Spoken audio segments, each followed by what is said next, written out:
انسانی زندگی کا. لیکن سوال یہ پیدا ہوتا ہے کہ بہت سے عبادت کرنے والے بھی بدیوں میں مبتلا نظر آتے ہیں. بہت سے عبادت کرنے والے بھی ایسے دکھائی دیتے ہیں کہ جو بندوں کے حق مارتے ہیں اور بندوں پر ظلم کرتے ہیں اور ان سے رحم اور شفقت کا سلوک کرنے کی بجائے ان سے ظلم اور تعدی کا سلوک کرتے ہیں.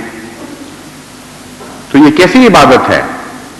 اس نے کیوں ان کو صفات عطا نہیں کی جو قرآن کریم دعویٰ کرتا ہے کہ عبادت کرنے والے بندوں میں پیدا ہو جایا کرتی ہیں؟ ایسے لوگوں کے متعلق قرآن کریم اس مضمون کو دوسری جگہ کھول کر بیان فرماتا ہے. فَوَيْلٌ لِّلْمُصَلِّينَ الَّذِينَ هُمْ عَنْ صَلَاتِهِمْ سَاهُونَ. کہ ہلاکت ہو ان نماز پڑھنے والوں کے لیے. کیسی عجیب بات ہے. نمازی کی تعریف سارے قرآن میں ملتی ہے, نماز کی تعریف ملتی ہے, لیکن یہاں پہنچ کر ایک عجیب انحراف ہوتا ہے قرآن کریم کے کلام میں. یعنی رحمت کہنے کی بجائے, خدا تعالیٰ کی رحمتیں اور بے شمار سلامتیاں ہوں کہنے کی بجائے, قرآن کریم فرماتا ہے ویل للمصلین, ہلاکت ہو نماز پڑھنے والوں پر. کون سے نماز پڑھنے والے؟ الذین هم عن صلاتهم ساہون, وہ جو نماز کے مفہوم سے غافل ہو کر نماز پڑھتے ہیں, وہ جو نماز کے حقوق ادا کرنے کی بجائے نماز کو ایک دکھاوے کا ذریعہ بنا لیتے ہیں. الذین هم یراؤون, وہ نمازیں پڑھتے ہیں, مسجدیں آباد ہوتی ہیں, وہاں تصویریں بھی ان کی کھینچی جاتی ہیں, وہاں بڑے بڑے جبہ پوش پہنچتے ہیں اور اس طرح تکبر سے سوسائٹی میں پھرتے ہیں کہ گویا اب وہ خدا کے والی وارث بن چکے ہیں اور ان کے سوا اور کوئی عزت کے لائق ہی نہیں رہا. محض نمائش, محض دکھاوا اور محض اپنے نفس کی بڑائی ان کا مقصد ہوتا ہے. ایسے نمازیوں کو اللہ تعالیٰ پسند نہیں فرماتا. فرماتا ہے ان کے لیے ہلاکت ہے, اس کے سوا ان کے لیے کچھ نہیں. اور ساتھ ہی ان کی ریاکاری کا ثبوت یہ پیش فرماتا ہے اور ان کے نماز کے بے حقیقت ہونے کی دلیل یہ دیتا ہے. وَيَمْنَعُونَ الْمَاعُونَ, یہ ایسے لوگ ہوتے ہیں جو بنی نوع انسان کے حق ادا نہیں کرتے اور چھوٹی چھوٹی باتوں میں بھی خساست کا نمونہ دکھاتے ہیں. غریب ان کے سامنے بھوکے مر رہے ہوں, ان کو اس کی کوئی پرواہ نہیں ہوتی. یہاں تک کہ ہمسایہ ایک چھوٹی سی چیز مانگنے کے لیے بھی آ جائے تب بھی وہ اس کو رد کر دیتے ہیں.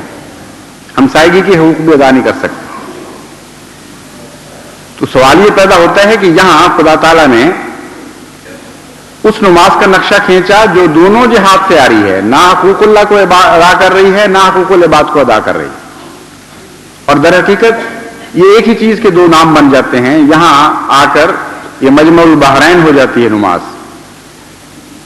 یعنی اس کو ایک پہلو سے کہا جا سکتا ہے کہ یہ حقوق اللہ ہے اور ایک پہلو سے کہو تو حقوق العباد نظر آتی ہے. تو فرمایا کہ یہ لوگ خدا کی یاد سے غافل ہو کر نماز پڑھتے ہیں اور جو خالق کی یاد سے غافل ہو کے نماز پڑھے وہ مخلوق کی ضروریات سے بھی غافل ہو جایا کرتا ہے. وہ مخلوق کے حقوق بھی ادا کرنے کے اہل نہیں رہتا.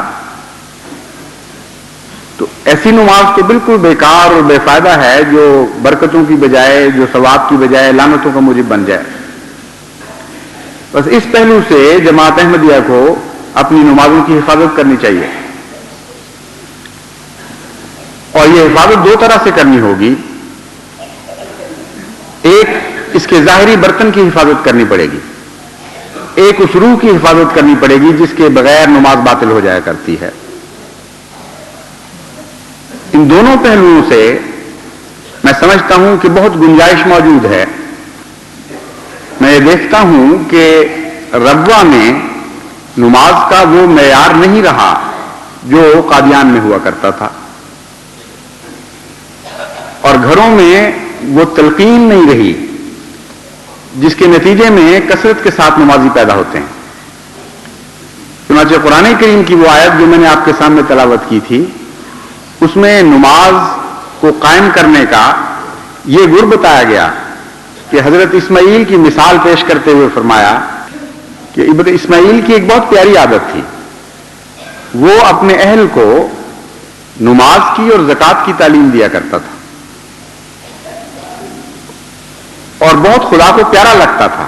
کانا عند رب ہی مرضیہ، اس کی یہ ادائیں اللہ کو بہت پسند تھیں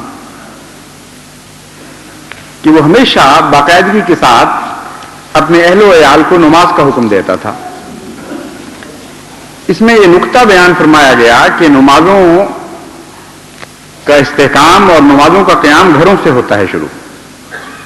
چنانچہ اسی سورہ مریم میں چند آیات کے بعد حضور صلی اللہ علیہ وآلہ وسلم کو مخاطب کر کے فرمایا گیا، پہلے یہ مثال پیش کی گئی، پھر فرمایا وَأْمُرْ أَهْلَكَ بِالصَّلَاةِ وَاسْتَبِرْ عَلَيْهَا کہ اے محمد صلی اللہ علیہ وآلہ وسلم تو بھی اپنے اہل کو نماز کا حکم دیا کر، وَاسْتَبِرْ عَلَيْهَا، لیکن یہ ایسی بات نہیں ہے کہ ایک دو دفعہ کہنے سے پوری ہو جائے گی. گھروں میں اگلی نسلوں کو نماز کی عادت ڈالنا ہو تو مستقل مزاجی کے ساتھ یہ عادت اختیار کرنی پڑتی ہے. ایک دو دفعہ یا ایک دو دن یا ایک دو ماہ یا چند سالوں کا قصہ نہیں.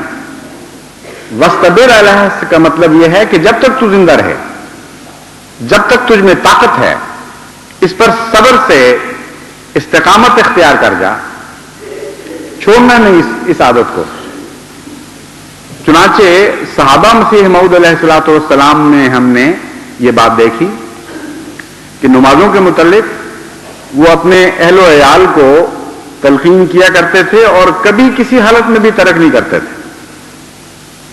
بہت سی مثالیں میرے سامنے ہیں کہ اپنے بچوں کو جو صحابہ اٹھا کر لے کے جایا کرتے تھے وہ ایسی باقاعدگی کے ساتھ یہ کام کرتے تھے کہ کبھی بھی غافل نہیں ہوئے. اور بڑے بڑے پیارے نظارے نماز پڑھنے والوں کو بھی نظر آیا کرتے تھے اور نماز پڑھانے والوں کے بھی.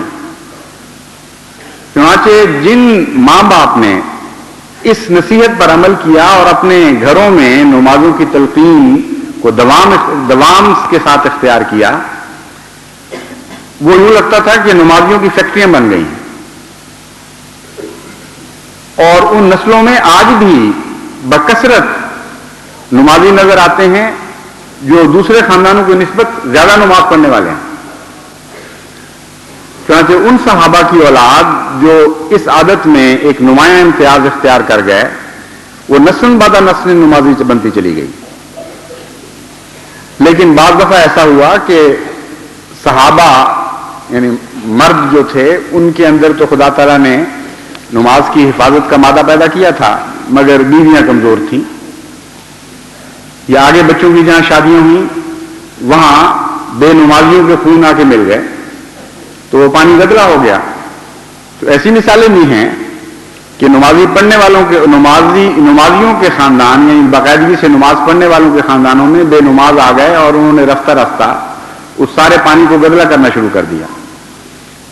لیکن جہاں ان کی شادیاں نمازیوں میں ہوئیں وہاں اللہ تعالیٰ کے فضل سے ایک مستقلاً قائم نسل ملی ہے جو نماز پر ہمیشہ قائم بھی رہتی ہے اور دائم بھی رہتی ہے، دوام اختیار کرتی ہے.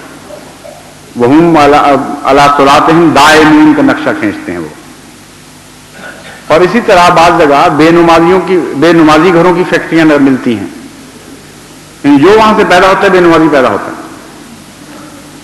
تو سوال یہ ہے کہ خدام الاحمدیہ یا انصار اللہ یا دیگر تنظیمیں ان لوگوں کو کس طرح سنبھالیں. میں نے جب غور کیا تو معلوم ہوا کہ قرآن کریم پہلی ذمہ داری بیرونی تنظیموں کی نہیں ڈالتا، پہلی ذمہ داری گھروں کی ڈالتا ہے.